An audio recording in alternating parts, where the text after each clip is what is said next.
I would like to welcome you now to the closing session, where we will have with us Anita, Prakash and Raimondo Bussi to give the closing remarks.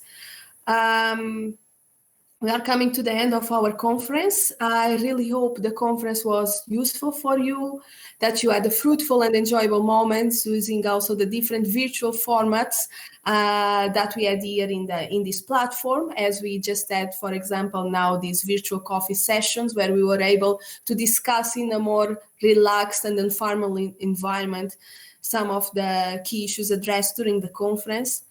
I also hope that you manage to build some new friends, new colleagues here, that we are able to build a community in sustainable connectivity, and that we'll be able to stay connected, to stay in touch. So now I would really like to give the floor to Mr. Raimondo Bussi from the European Commission Service for Foreign Policy Instruments to give us his closing remarks.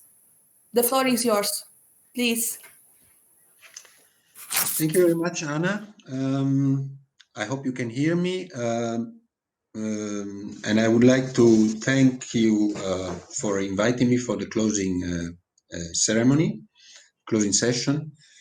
So, dear participants of the Asia-Europe Sustainable Connectivity Scientific Conference, good morning to those of you who are taking part from Europe, and good evening to our Asian and Pacific friends. My name is Raimondo Bussi. I'm the Deputy Head of Unit of the Partnership Instrument of the European Commission Service for Foreign Policy Instrument, the FPI. I would like first to thank all co-organizer and partner organizations of the conference. It has been a real pleasure and an honor to work with you to make this scientific conference a success. And let me also thank especially the EU delegation to Singapore for your support from the onset, from the city-state as a natural hub for Asia and Europe interactions. My deep appreciation also goes to the European External Action Service, as well as to the Commission Joint Research Center, which have helped us take the Asia-Europe connectivity forward through greater interfaces between science and policymaking. Last but not least, our exchanges this week would only have been one way without the active involvement of the Asia-Europe Foundation, ASEF, the Economic Research Institute of ASEAN and East Asia, and the China Center for Globalization. Above all, I'm grateful to all participants, speakers and moderators for their precious input on how to put Asia-Europe ties at the service of a more resilient societies and greener economies. As one participant mentioned on the first day of the conference, connectivity can be seen as the tree roots that keep expanding and getting stronger and help the tree grow. But as you know, trees can only grow if they get enough water and enough sun. So if we want to nurture the Asia-Europe connectivity tree, if you want it to grow, then we need trust through greater partnership and common standards. And this is now more relevant than ever because of the COVID-19 crisis, which calls for a stronger global response and a greater sharing of best practices across borders. Trust is what will allow us to connect our connectivity agendas for a more resilient world. I have been impressed by the thought-provoking ideas and recommendations you shared on how EU-Asia connectivity can help us get back on our feet after the COVID-19 crisis through green and digital transition. Together, we have shown that a sustainable connectivity between Asia and Europe can set the pace for a rule-based multilateral order. And as world leaders came together on the 75th anniversary of the United Nations, this conference has proved that when Asia and Europe join forces to rise to global challenges, they can carry weight in the global efforts for peace and sustainable and inclusive growth. And as we will return to our daily routine after this insightful week, Let us try to think out of the box and apply the key takeaways on bringing Asian and European people, societies, and economies closer together in a sustainable manner. I hope you will be able to further connect and network beyond this conference to create stronger partnership, greater trust, and common standards between Asia and Europe. And I'm confident that our exchanges will contribute to prepare successful Asia-Europe meeting and its side events next year, hopefully in person. And I wish you a very nice weekend to all of you. Thank you. Thank you very much, Mr. Raimondo, for your words. I would like now to give the floor to Mrs. Anita Prakash, Director of Policy Relations at the Economic Research Institute for ASEAN and East Asia, ERIA, for giving her closing remarks. Thank you.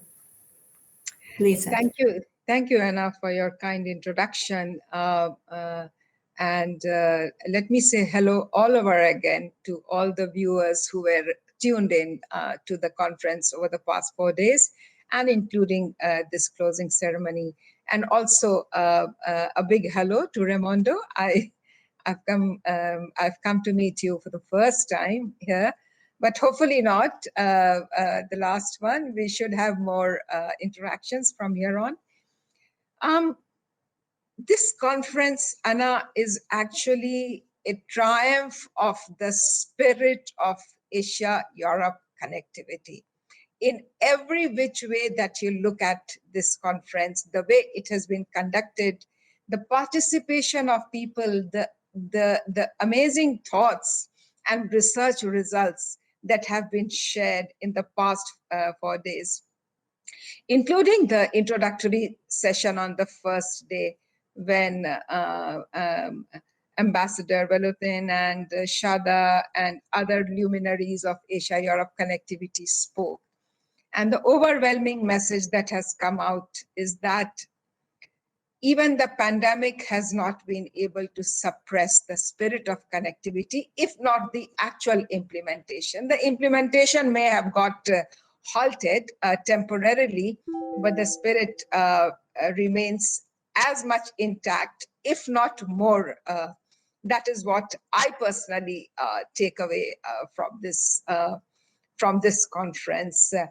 And the virtual conference, virtual coffee sessions are actually a reminder of the roundtables that we conducted from time to time for different projects, including the Sustainable Connectivity Monitor, the inventory projects, the ASEAN plenary studies, almost akin to the roundtable, except the physical distances were not there, but every other thing, including the jokes, were mostly the same.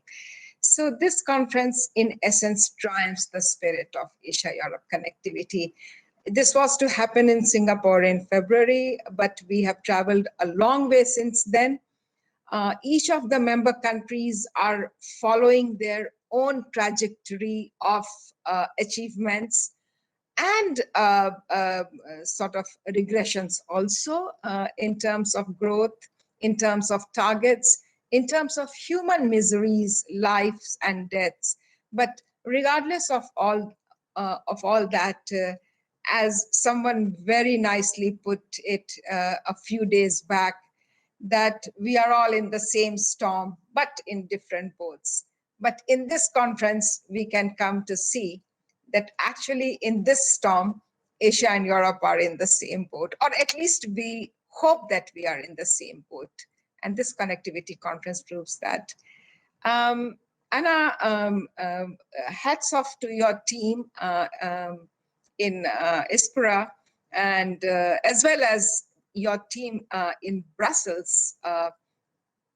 The technical team led by Matteo, Azari's team, which is giving you the institutional backup, the support from EAS, that has been commendable over the past few months as we moved from a physical conference to a virtual conference. So indeed, all of these actors need to be lauded.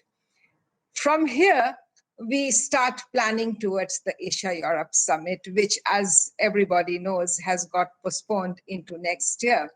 Cambodia is the host, and that is, in fact, one of the challenges that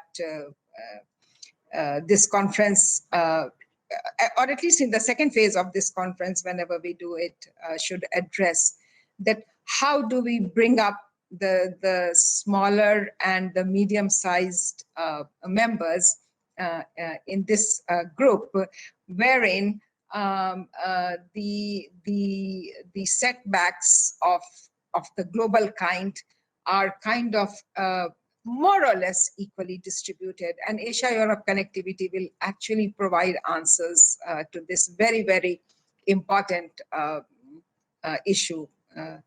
So going into the Asia-Europe Summit, hopefully next year, both the regions, indeed the world, would have slightly come out of the pandemic. That is our hope, and that is our prayer also.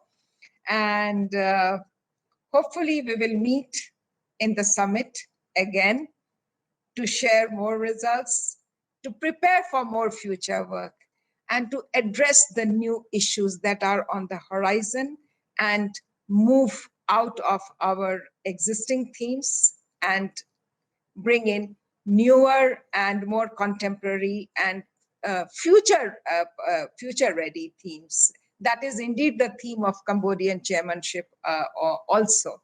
It's an inclusive, resilient, and a future-ready ASEAN. So hopefully that is what our work jointly, Asia-Europe Connectivity Conference, would be able to achieve. Once again, thank you very much, Anna. Thanks to all the organizers and participants and the speakers who have shared very, very important time over the last 4 days for this conference. Thank you, and yes, we will meet soon again. Thank you very much, Anita, for your kind words.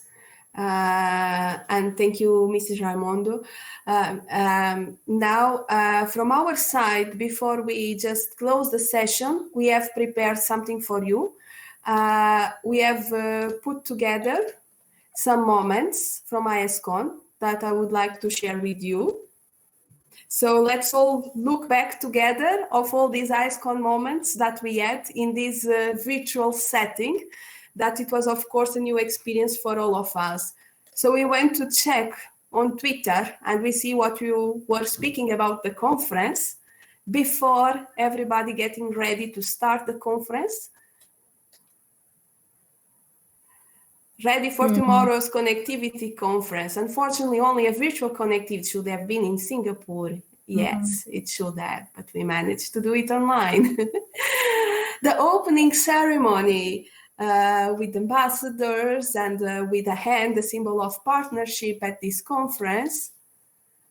And then the digital connectivity with faces remains a challenge. And the year was when we faced the major challenges in our conference. So we had the digital tropical storm coming in. We faced some problems with the problem.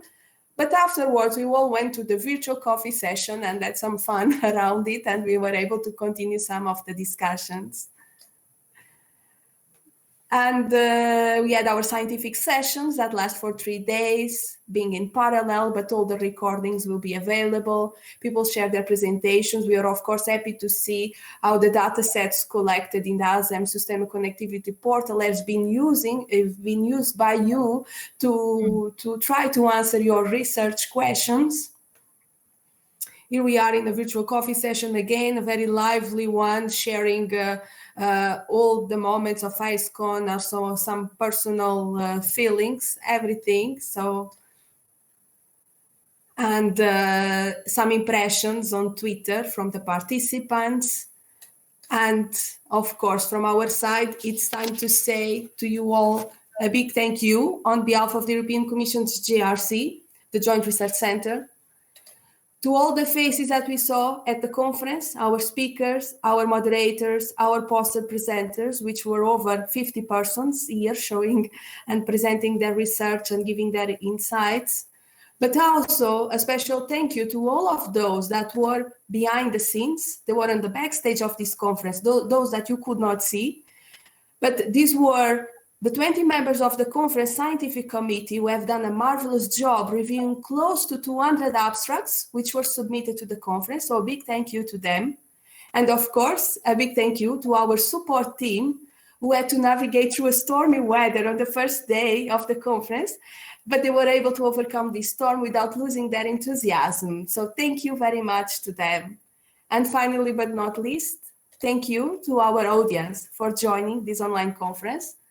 People is indeed what makes a conference, so it was very nice to connect with you, and I hope that you had many occasions to network and meet new people. So maybe now I would like just to invite you to join us here on stage, so the first 20 can get their spot and can share their audio and video so that we can say a common goodbye. I think these were really 4 incredible days that we were here together. And let's just say goodbye together, and we hope you enjoyed the conference as much as we did. So thank you very much.